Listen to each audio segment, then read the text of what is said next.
Jayo Radha Madhava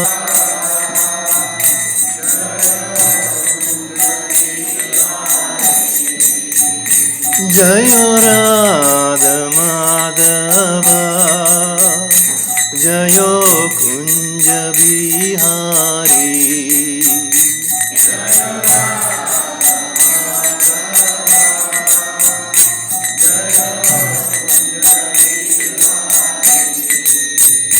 Jaya Gopi Jana Vallabha Jayo Giri Varadari Jayo Giri Varadari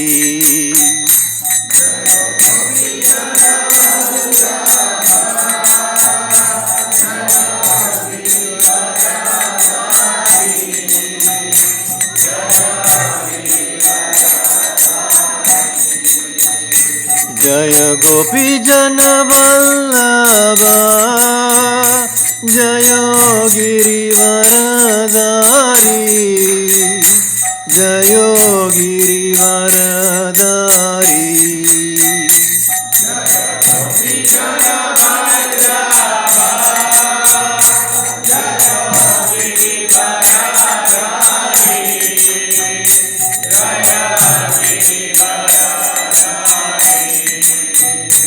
Jaya Yashoda Nandana Jayo Brajajana Ranjana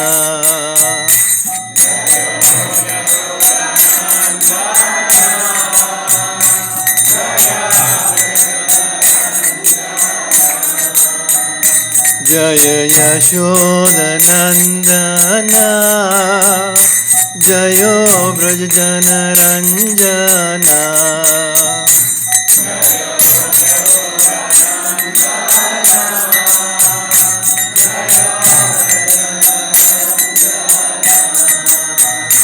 Jayo Yamuna Tiravanachari Jayo Kunja Bihari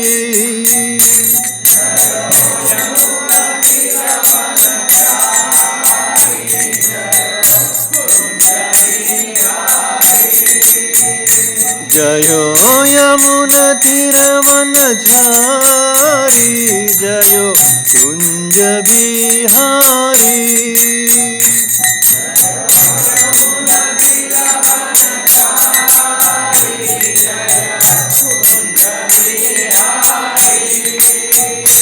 Jayo Radha Madhava Jayo Kunja Bihari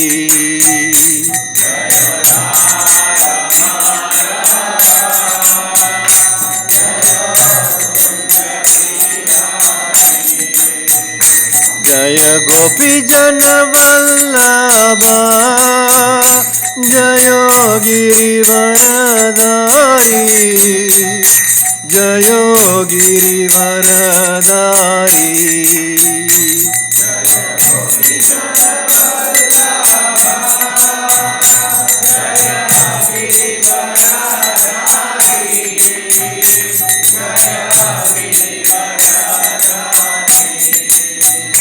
Jaya Yashoda Nandana Jayo Brajajana Ranjana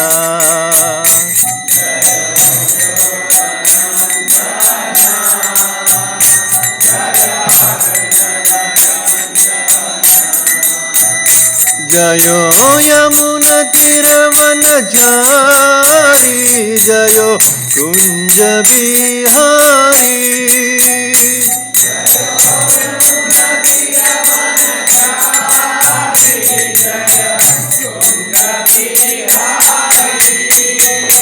Jayo Radha Madhava Jayo Kunja Bihari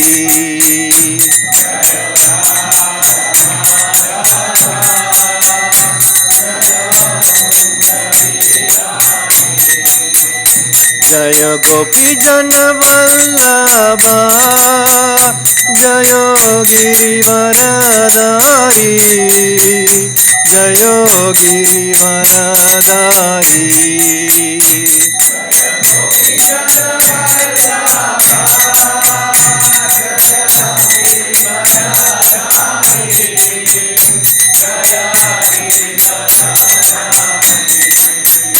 Jaya Yashodanandana, Jayo Brajana Ranjana.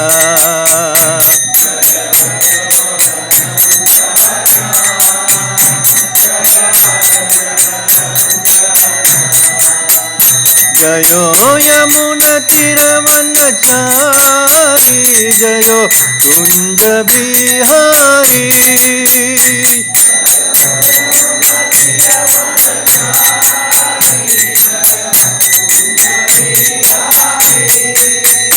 Jayo Radha Madhava, Jayo Kunja Bihari.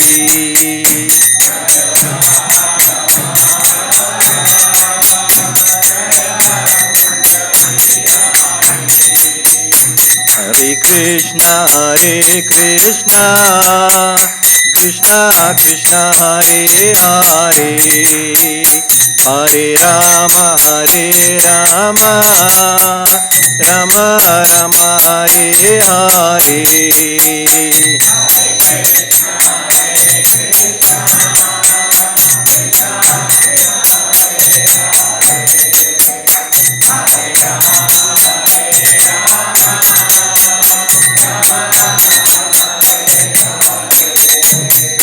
Hare Krishna,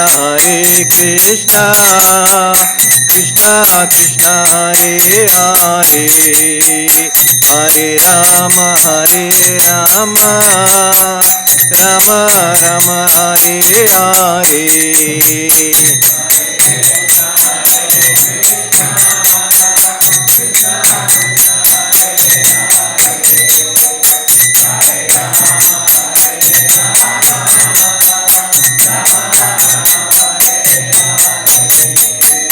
Hare Krishna, Krishna Krishna, Hare Hare, Hare Rama, Rama Rama, Hare Hare.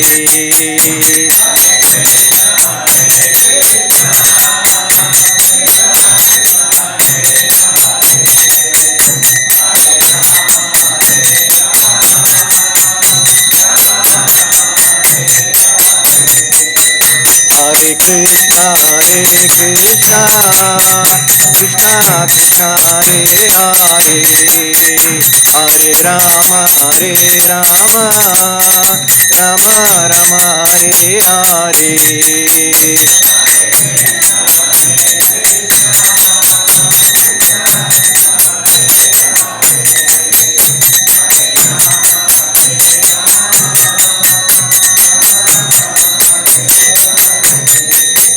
Jayo Prabhupada, Jayo Prabhupada, Jayo Prabhupada, Srila Prabhupada.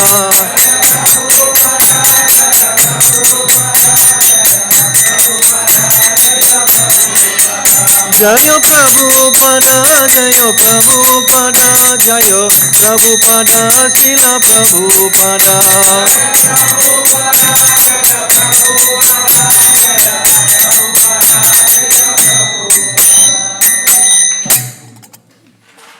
जय ओम विष्णुपाद परमहंस परिव्राजकाचार्य अष्टोत्तर सतश्री ऐसी भक्तिवेदांत स्वामी श्रीला प्रभुपाद की जय ओम विष्णुपाद परमहंस परिव्राजकाचार्य अष्टोत्तर सतश्री भक्तिवेदांत सरस्वती गोस्वामी महाराज की अनंत कोटि वैष्णव वृंद की ग्रंथराज श्रीमद् भागवतम की गौर प्रेमानंदे हरि हरि बोल।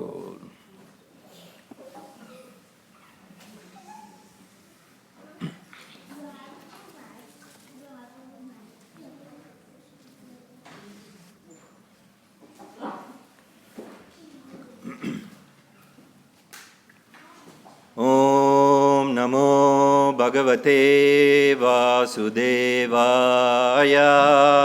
ओम नमो भगवते वासुदेवाय। ओम Namo Bhagavate Vasudevaya.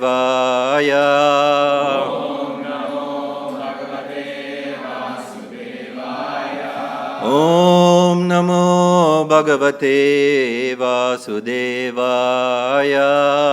Om Namo Bhagavate Vasudevaya.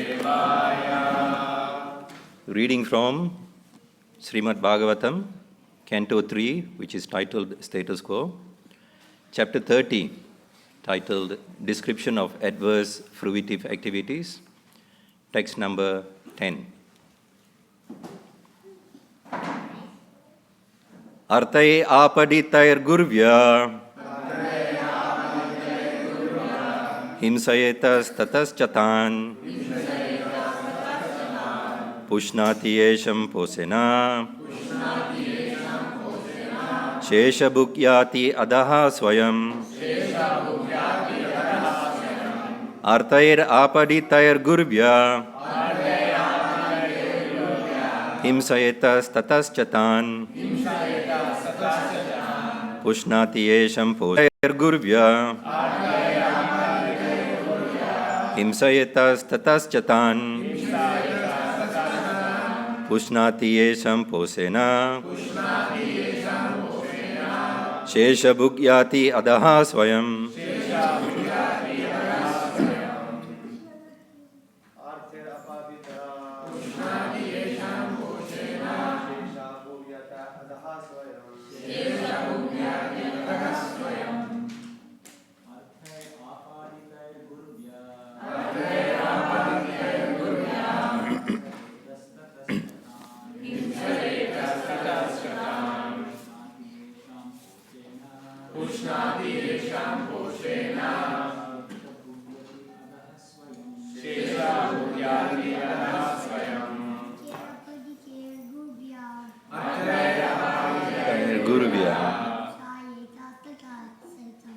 Himsayetas tatas chatan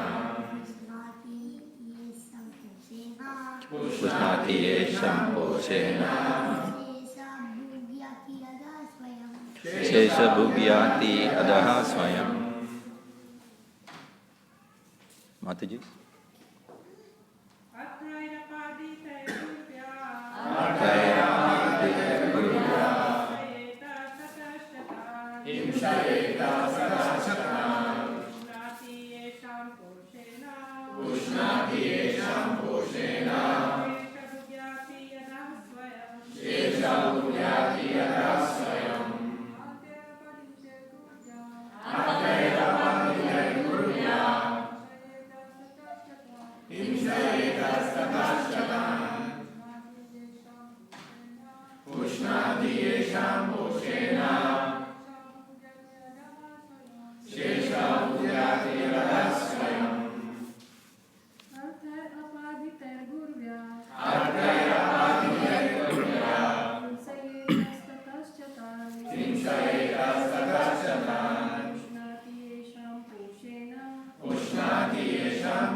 Artaye, by wealth.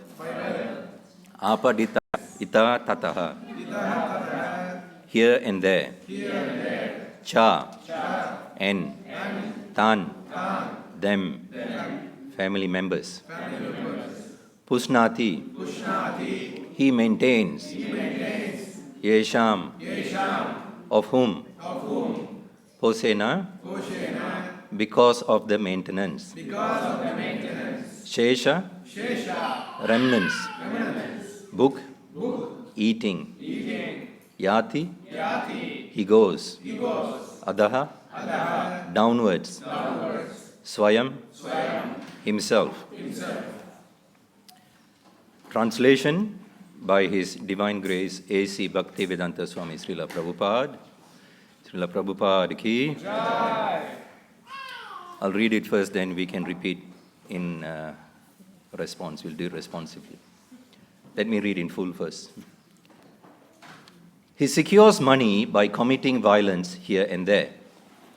And although he employs it in the service of his family, He himself eats only a little portion of the food thus purchased, and he goes to hell for those for whom he earned the money in such an irregular way. Let's read into it responsively. He secures money. By committing violence. Here and there. And although he employs it in the service of his family, he himself eats only a little portion of the food thus purchased. And he goes to hell for those for whom he earned the money in such an irregular way. Purport. There is a Bengali proverb. The person for whom I have stolen accuses me of being a thief. The family members for whom an attached person acts in so many criminal ways are never satisfied. In illusion, an attached person serves such family members, and by serving them, he is destined to enter into a hellish condition of life.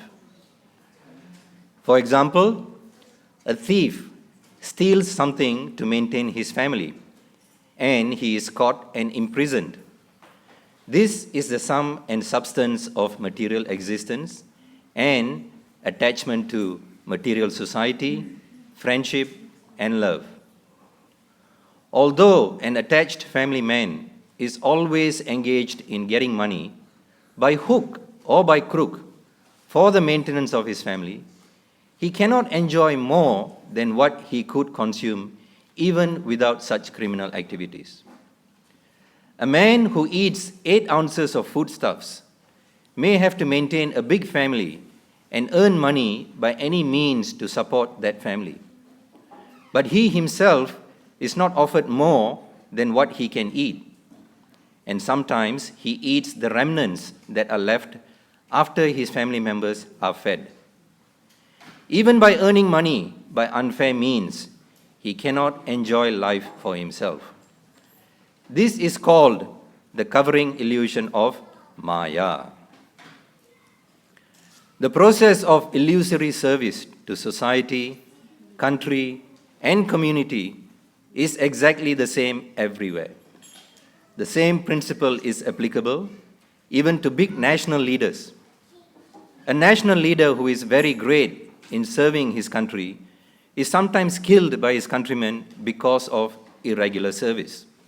In other words, one cannot satisfy his dependents by this illusory service, although one cannot get out of the service because servant is his constitutional position.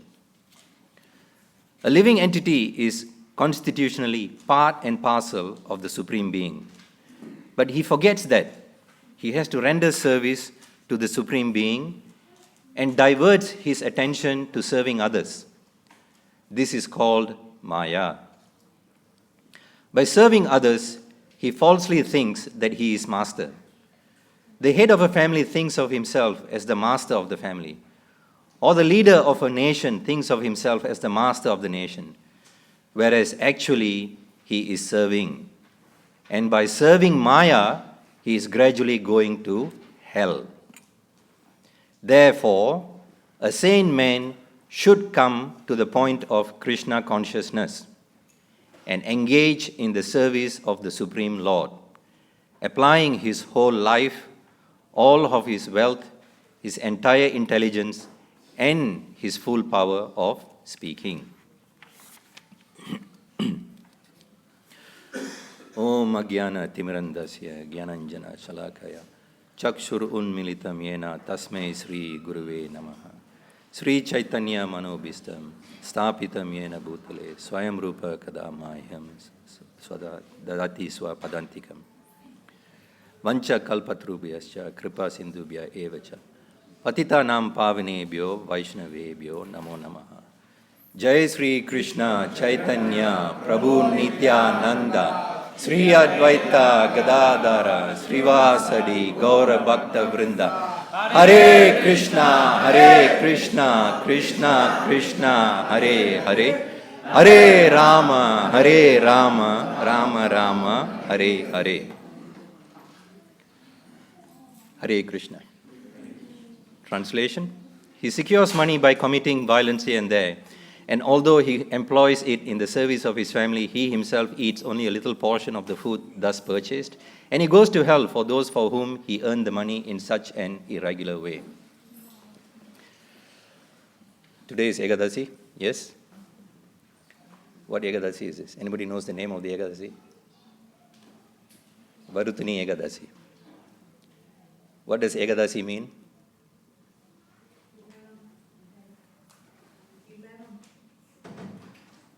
Eka, 1. Das, 10. 1 plus 10? 11. Okay. Ekadasi, it falls every 11th day after the full moon and 11th day after the new moon. Why do we practice Ekadasi? Because everyone does it. We just follow. Correct? We don't know why we do it. Why do we practice Ekadasi? Talk to me. Brahmanas. Because the same center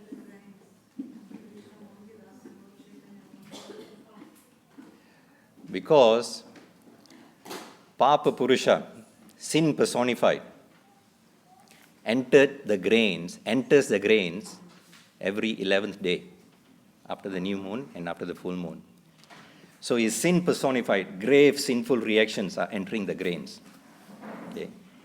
And we, of course, are trying to purify ourselves in Krishna consciousness. Therefore, on these Ekadasi days, we do not consume grains. Yeah? But more so, we practice Ekadasi because we want to please the Lord. How? By practicing austerity. We take a little bit of austerity, Ekadasi days, by not consuming grains. Actually, these days in Krishna consciousness, Ekadasi has been watered down. It's been so simplified. We still eat. Actually, strictly speaking, one day before Ekadasi, eat only once.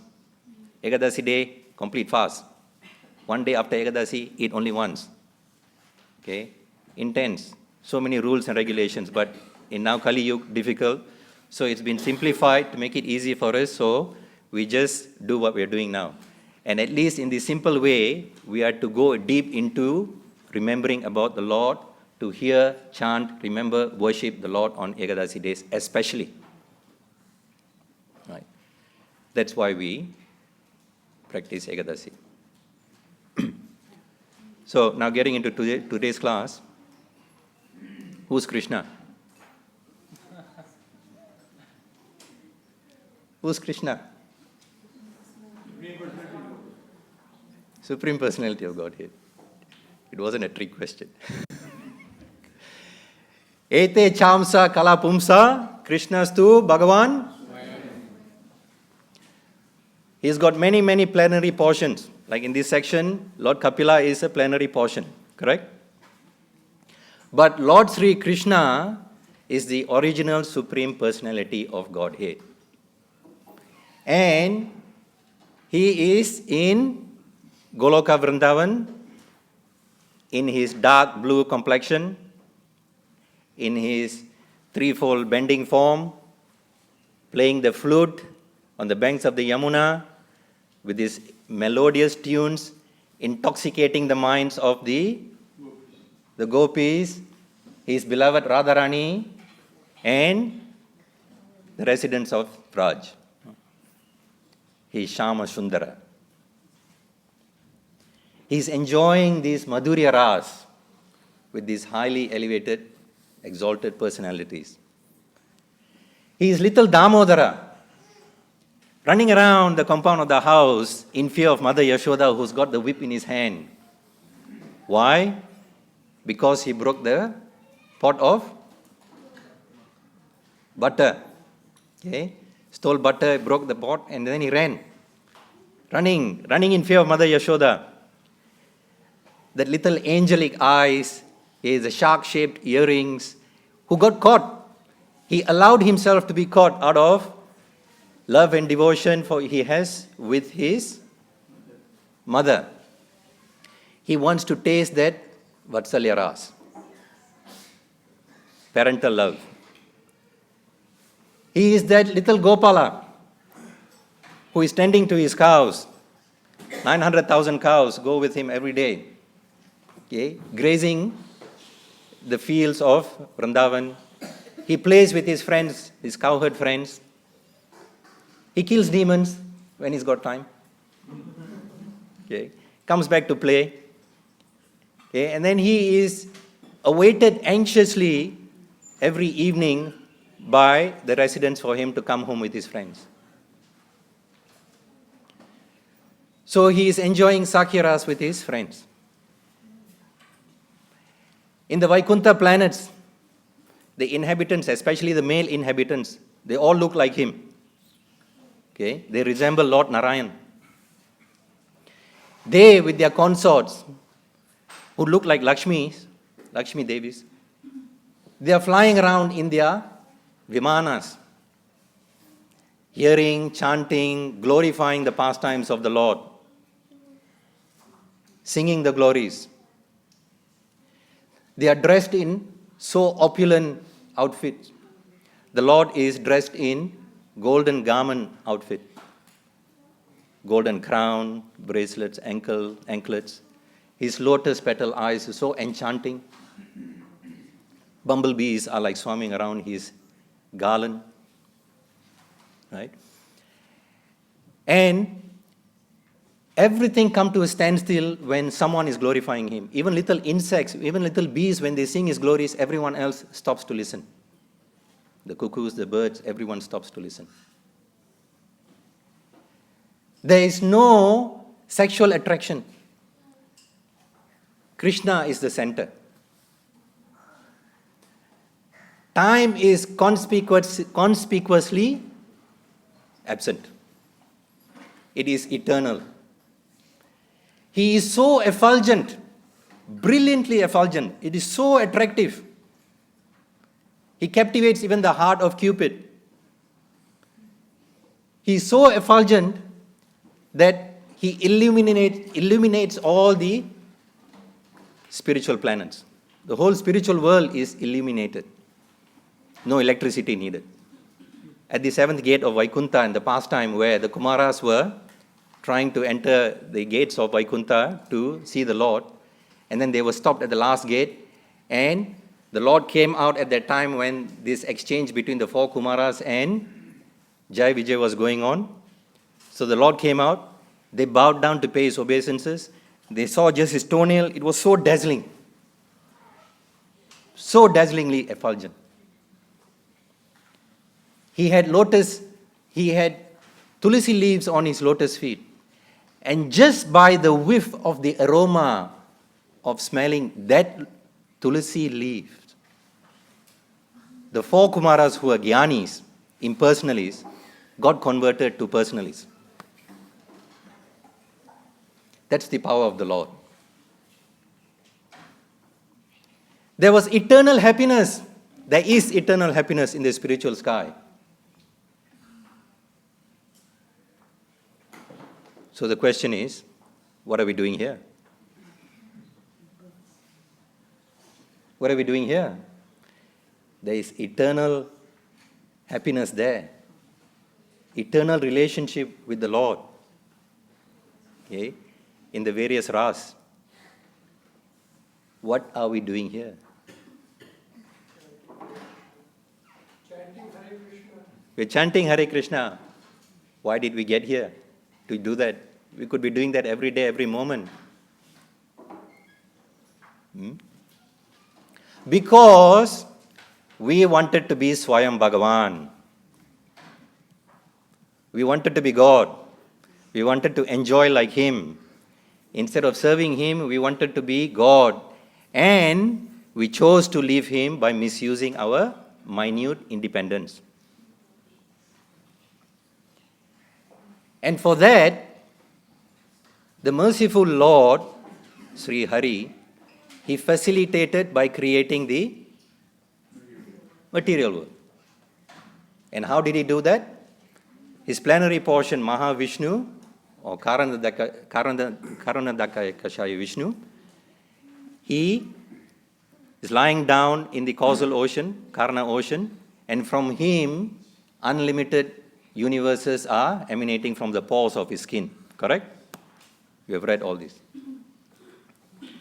And into each universe, he again expands plenary portion of a plenary portion. He expands as Garbhodakaya Vishnu, and from his navel there is this lotus flower, lotus stem, and at the flower at the top, who is born? Lord Brahma. Okay, who then is in charge of administering the material world, material universe. But the Lord, the Supreme Lord, he impregnates material world with the conditioned jivas who wanted to enjoy separately from him, and he does not make it easy for us. He also sends his Kala Shakti, time. And therefore, spiritual world where there is timeless, we are now bound by this material world which is time limited. Everyone in the material world, right from topmost Brahma, right down to the lowest planet, Patala Lok, is actually captivated or influenced by this insurmountable time factor of the Lord. So, we are finding eternal happiness in a world where there cannot be eternal happiness. We have read in the previous verses, okay, of this chapter. We are finding eternal happiness in a place where there cannot be eternal happiness. Prabhupada said in one of his earlier purports where, if at all there is so-called happiness in this world, it is just the cessation of his reactions. Cessation of his reactions. It's like sometimes you see movies. Okay, I watch movies. Yeah. So, you get this person who is dunked in a body of water. His head goes into water. Okay? They're trying to torture him or whatever. So this person whose head is underwater is struggling, gasping for air. He can hold his breath after some time, correct? And then he's gasping for air. The people holding his head, they pull him out. He goes, ah. Is that happiness? That is just a cessation of his reaction. Correct? That is how happiness, so-called happiness, is in this material world. 8.4 million species wandering around in this material world. We have taken one of it. We do not know how many forms of species of bodies that we have got in these many unlimited lifetimes that we've been journeying through. But by the mercy of Srila Prabhupada, by the mercy of our Acharyas, by the mercy of some Sukriti that we have done in our previous lifetimes, we today have this body called humans. Okay? We are humans. Not only that, we are humans born on planet Earth. Why is Earth special? Only 2 planets can take us back to Godhead in this material world. One is Brahmalok, the other one is Earth. Some special Sukriti we have got, some special mercy. We are on Earth. Not only that, in this lifetime, we have come in contact with Krishna consciousness. What's the population of human beings on this planet Earth? 8 billion. More than 7 billion. Okay, that's just human beings. But if you talk about jivas, conditioned jivas, they're trillions, uncountable. But out of these 7 billion, how many are in Krishna consciousness? Not many, but it's growing. Okay? Because of the spreading of the Sankirtan movement, it's spreading, and the jivas who are coming in contact with Krishna consciousness is growing. We've got many, many centers all over the world now, reaching out through Sankirtan to touch the hearts of these jivas, to awaken them. Bhaktivedanta Thakur sang what? Jeev jago, jeev jago. Okay? Wake up, sleeping souls. You've had enough trying to get your eternal happiness in this material world. Wake up. Time to actually go back to where you belong. Spiritual world. Enjoy eternal happiness there with Krishna. Okay, and so, we are in a very special position in a way, very privileged position compared to many others. But it is not a privilege that we keep to ourselves. This knowledge somehow came to us because somebody reached out and touched us. So similarly, we have to also share this. Now, this chapter is very heavy on adverse fruitive activities, especially for householders. There are 34 verses in this chapter, and more than half of it relate to householders. It's that heavy. And personally, to me, this chapter resonates very closely because it relates to what I'm doing. Okay, all these adverse fruitive activities. But in a way, as much as Bhagavatam teaches us what we should practice, these few chapters are teaching us, these few verses are actually teaching us what not to practice. Okay, so for householders, I thought I'll spend some time getting into talking about household aspects of Krishna consciousness. Hands up, all those who are householders. I just want to gauge. All those. Hands up, all those who are householders. Many, so many. Hands up, all those who want to get into household ashram.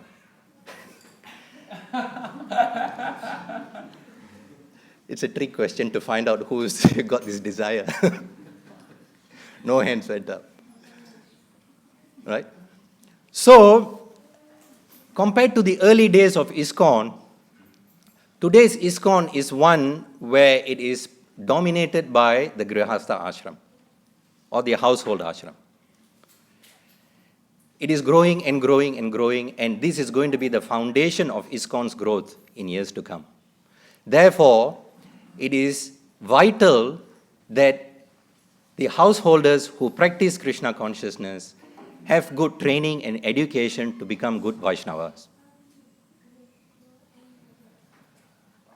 Because in those times, during Vedic civilization was one which was very rich in spiritual culture and social culture.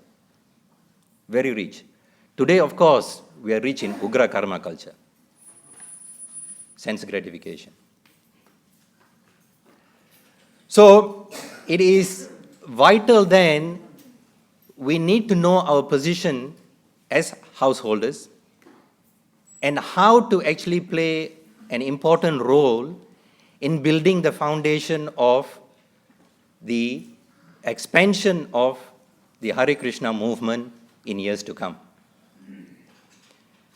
The Hare Krishna movement, as the word movement says, it is actually one which requires activity.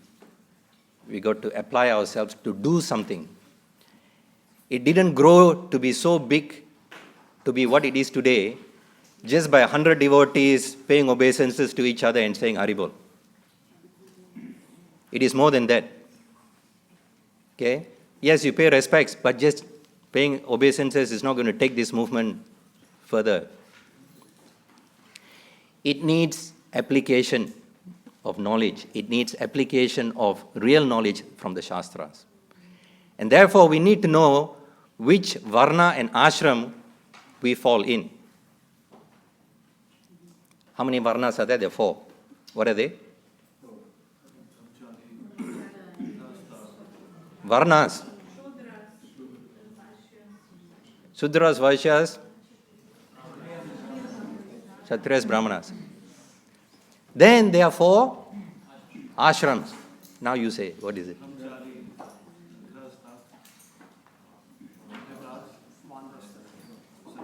Sannyas. Okay. Now, just because one is married and has a family does not automatically make him or her a grihastha.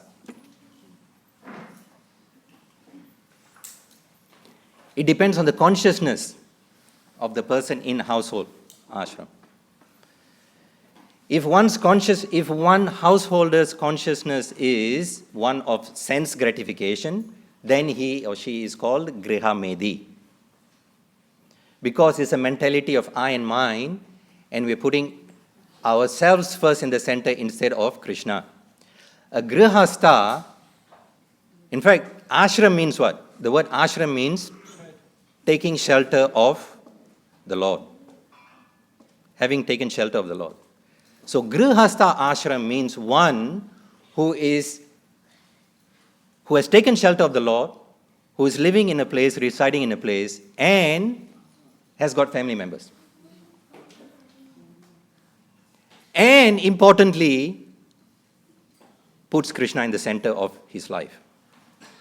That is the main difference between Grahamedi and Grihastha. We have to ask ourselves, we may be practicing Krishna consciousness for many, many years. Are we Grahamedis or are we Grihasthas? Only you can answer that because it is within you. It is the state of consciousness which defines whether one is a Grahamedi or a Grihastha. How is this ashram connected with the other 3 ashrams? How is it important in the context of all these 4 ashrams?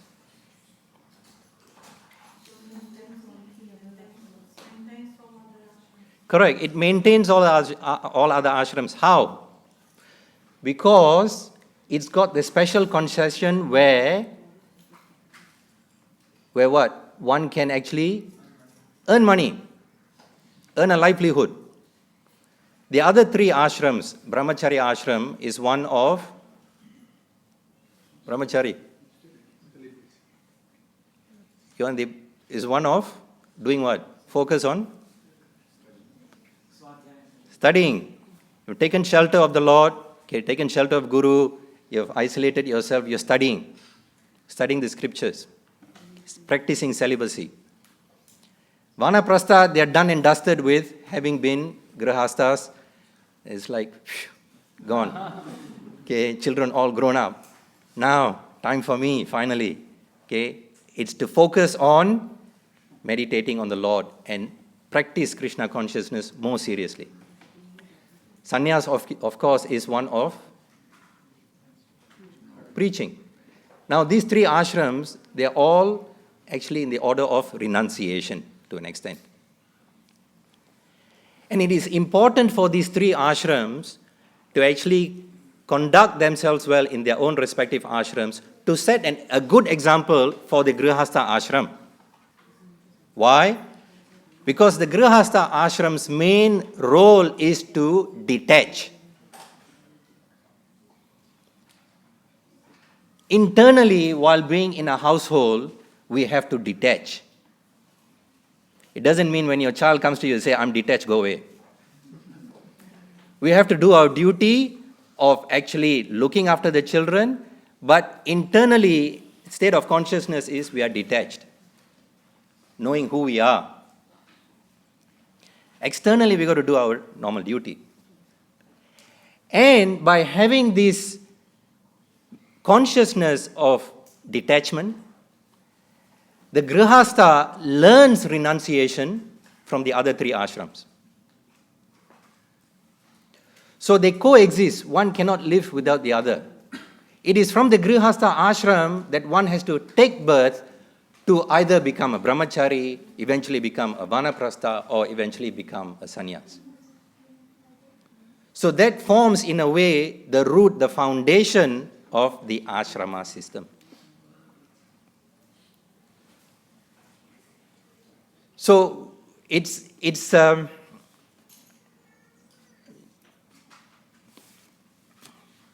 looking at some notes here. So the Grihastha ashram actually sustains, nourishes, maintains the other three ashrams. And this coexistence is so vital to keep Krishna consciousness developing even further in society. And the duties and responsibilities of Grihasthas. Many of you have children. As we can see here, very nicely, you're bringing them up to become Krishna conscious individuals. But the first prime duty of a Grihastha is first he himself or she himself should become a devotee, should practice Krishna consciousness. Okay, if you want to preach any Krishna conscious example to your children, first you got to practice. Practice what you preach. So only then the children are actually very, very sharp. They learn by observation. Okay? Even if you think that they're not observing, suddenly they'll come and surprise you. They'll say, I saw you doing this. It jolts you. So it is important as to how we conduct ourselves in front of children. And it's important as to how we teach them good values, good culture. Like yesterday, after my service, morning service, after breakfast and all that, at about 11 o'clock in the morning, I was just chanting here in the temple room. All very quiet, okay, not many devotees. I was just chanting, walking up and down. A mother enters with 4 of her children. Age groups maybe, I'm guessing here, 6, 8, 10, 12.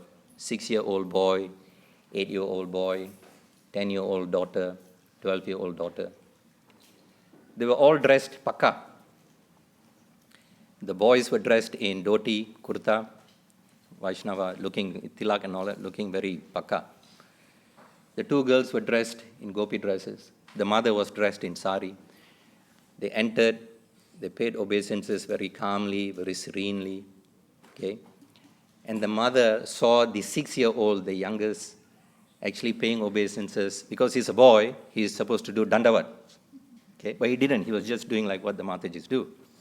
So mother was teaching him, do dandavat pranams. Okay? So he didn't understand. She pulled the 2 legs. So he went flat. That's a mother teaching. Okay? Then they all got up, came to Prabhupada. Again, calmly, serenely, they paid obeisances. Then they walked up to the altars. The mother was focusing on the 6-year-old boy to tell him who's who. Lord Chaitanya, Lord Nityananda on the altar, then moving on to the middle altar, telling the 6-year-old boy as to who is who. Then moving to the end, okay, telling who is who. Then the mother took them to the Charnamrita bowl, okay, and the 3 children, the older children, they knew how to take Charnamrita in their right hand. Okay? And the mother told the 6-year-old boy, put out your right hand. That's again little culture. Okay? And she served Charnamrita. It was nice to see and observe that. Then they paid obeisances, they left. A few minutes later, while I was still continuing my chanting, another boy, I don't know, this unconnected with this family, another boy comes in, runs in. I think he was about 8, 9 years old, runs in. Okay. He runs in, it's like very whimsically, just touch his head, run there. Before you know it, he's up there again. He runs here, he pays obeisances, and his 2 legs are up in the air behind while he's flat on the ground. He runs there, he goes to the bowl, he takes the Charnamrita, he puts on his left hand, okay, and honors it with his left hand. Not cultured. Okay. Now, here's the interesting point. The mother and the 4 kids were of Western body, and the young boy who came in after that was of Indian body. Interesting. Krishna consciousness is not race-bound. It is universal. But here, it is so obvious as to how parenting is having an effect on the children. Good parenting produces good progeny. If we want to build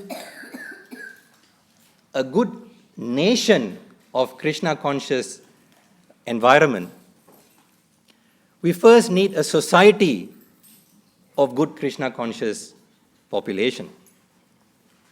Before a good Krishna conscious society can form, we need a good Krishna conscious community. And before a good Krishna conscious community can form, it starts with having a good Krishna conscious family.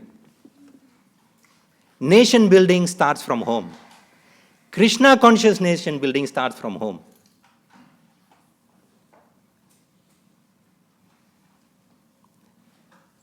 That's how important it is to bring up, to first, as a grihastha householder, to practice seriously Krishna consciousness. And through your example, by the children watching, they would also take to Krishna consciousness easily. But here's a disclaimer, there's no guarantee. There's no guarantee for all that you do to your children that they will grow up to become devotees eventually. We don't know.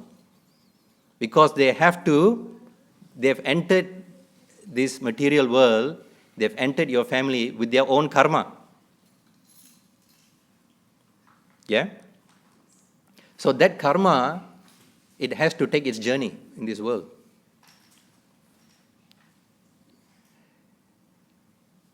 Here, especially in Melbourne, or in fact all Hare Krishna communities, it is therefore, as I said earlier, vital to spend time training and educating our grihasthas, because this is the growing mass of ashram.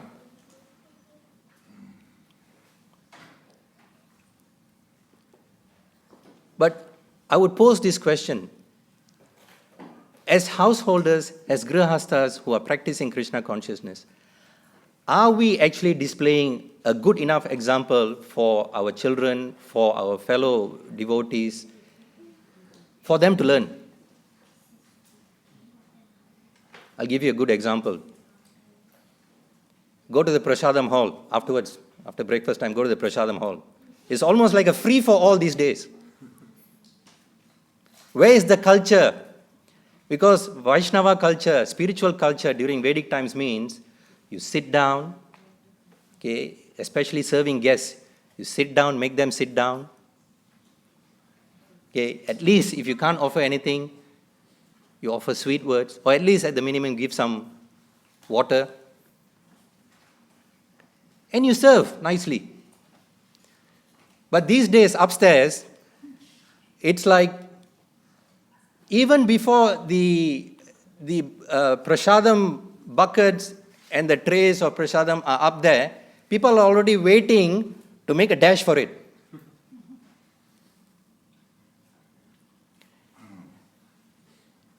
Adults are doing it, and now I'm seeing children are doing it.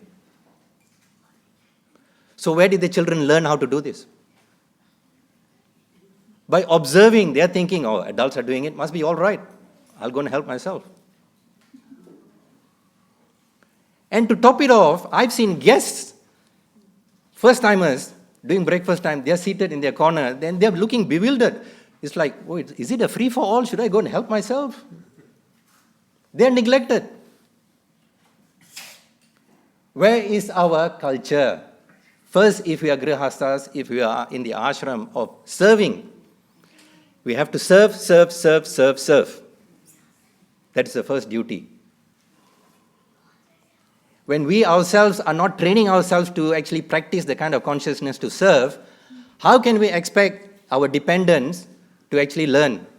What does the Shastra say? Don't become a parent, don't become a mother, a father, a demigod, or a teacher if you cannot deliver your dependents from the cycle of birth, death, old age, disease. Don't bother. Brahmacharis, I salute you. But if you take that decision to enter Grihastha ashram, then take it seriously. Don't have one foot on the Grihamedi track, 1 foot on the Grihastha track, and try to be a perfect devotee. Because like a railway track, they never meet. They never meet.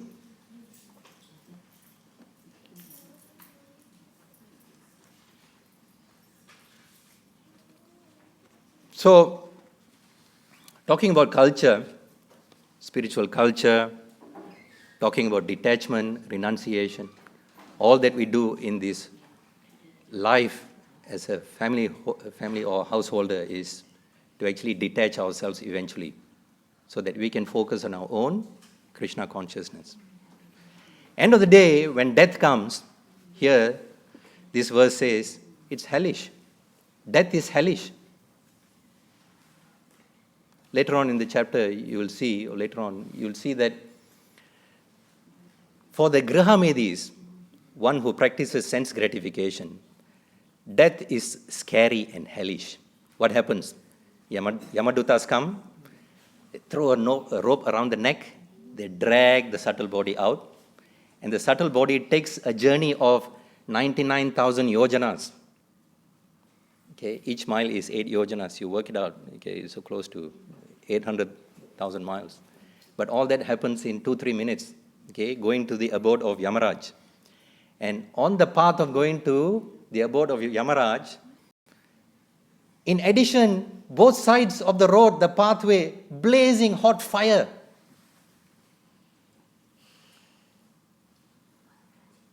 Yamadutas are pulling. And the condition, the soul is like hungry, thirsty. It just cannot make the journey. The sentence is passed in front of Yamaraj. Okay, and the abode of Yamaraj is used as a practice venue to go through the punishment that one will get in the next life.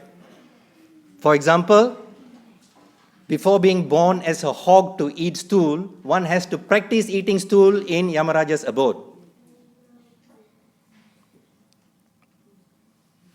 That's for Grihamedi. So do you want to be a Grihamedi? We want to be Grihasthas, ideal Grihasthas, because at the time of death, we want the kingdom of God. Or at least, if not the kingdom of God, another better birth. Whatever we do, our pious credits are not lost in this lifetime.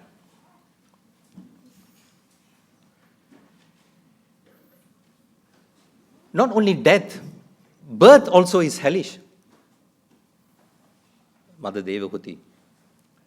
Birth is where, of course, the male and female, they have union, the sperm and ovum come together. In the first night, they mix. 5th day, this mixture of sperm and ovum becomes a bubble.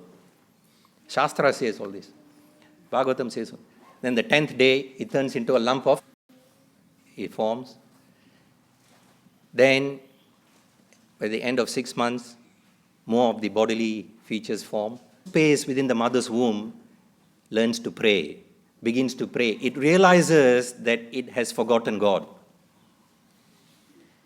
It begins to actually pray to the Lord saying, I'm such a wretched fool, I've forgotten you all these lifetimes. Now, by your mercy, I'm remembering all this, and I know I belong with you. Please, have mercy on me. I do not want to be born and be trapped by your energy called Maya. But come that newborn, the nurse in the hospital gives a slap, cry. First thing the child does when entering the world of Maya is. So to encapsulate all this, I'll just tell a pastime from the Bhagavatam about the spiritual culture, about detachment, and how important one other person, which I haven't covered, will come into once I reveal this pastime, once I share this pastime, Vidura. Yeah? Where is this conversation taking place between the two of them? On the banks of the river? Ganges. All right, near Haridwar. What happens, what does Vidura do at the end of that conversation? he comes back to, of course we know, we have heard the pastime where Vidura was in the palace life and he left the palace life because he was abused by Duryodhana with harmful words. At that time, Vidura actually advised Dhritarashtra, you're maintaining offense personified in the form of Duryodhana. Don't listen to him. He was so attached. Dhritarashtra was so attached. So then, all these many years of hearing the Bhagavatam from Maitreya Muni, his consciousness, his knowledge becomes razor sharp. He comes back to Hastinapur. And in that wonderful, his wife, the Pandavas, led by Yudhishthira Maharaj, they all welcome him with love and affection. In their own way, they embrace him. He's given a seat, he is given good rest. After that, Yudhishthira Maharaj asks him, where have you been? How was your journey? What did you do? How did you maintain yourself? Did you see the household? But then, the real reason why Vidura actually came back was to rectify, instead of a one-on-one advice, Vidura actually is seated nicely like a godly representative. And he's glorified, saying you're truly, devotees like you are like holy places personified. Because he then gives a spiritual discourse, not just specifically for Dhritarashtra, but aiming at him, and in the midst of all other members in the assembly. Dear king, because Dhritarashtra always wanted to be king. He's old. Dhritarashtra is old. Vidura says, oh dear king,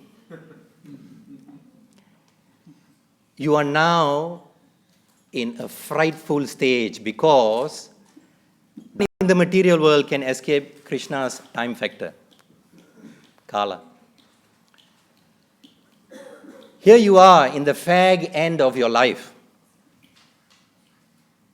Your memory, you're losing your memory. You're old.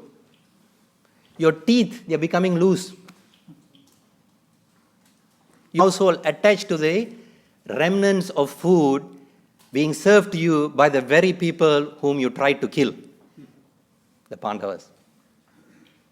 You're taking food from Bhima. Get one who leaves his home secretly, go to a remote place, and who is undisturbed by material conditions and focus. Become a Narottama to understand the falsity of material existence. And there's no way out but to be attached, to surrender to the Supreme Personality of Godhead. Atma Nivedanam. And consciously wakes up. What happens the following day? Dhritarashtra, Gandhari, being a loyal, chaste wife, follows him. And Vidura, all three of them, they've gone. They've gone to where? They've gone to a place called Saptashotra, which is the southern side of the Himalayas, where the Ganges actually divides into 7. And through his deep meditation, he actually goes back to Godhead. So, any of the 4 ashrams is not to be taken lightly. It is one chance we got.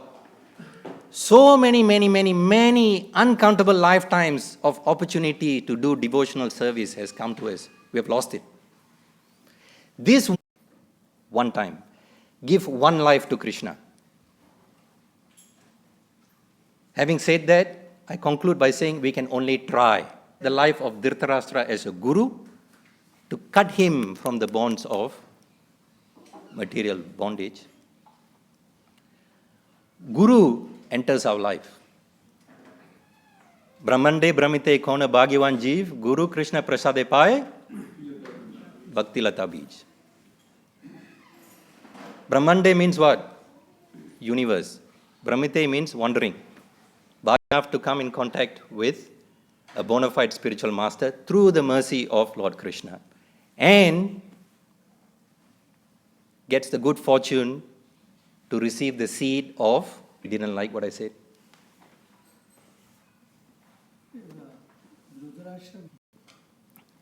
Lord's arrangement. That's all I can say. I can't.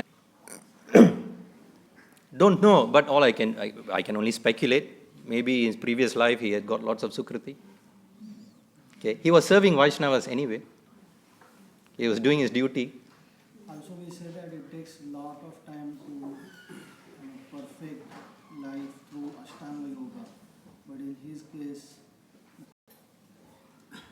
It takes 1 second to become Krishna consciousness. It's a state of consciousness.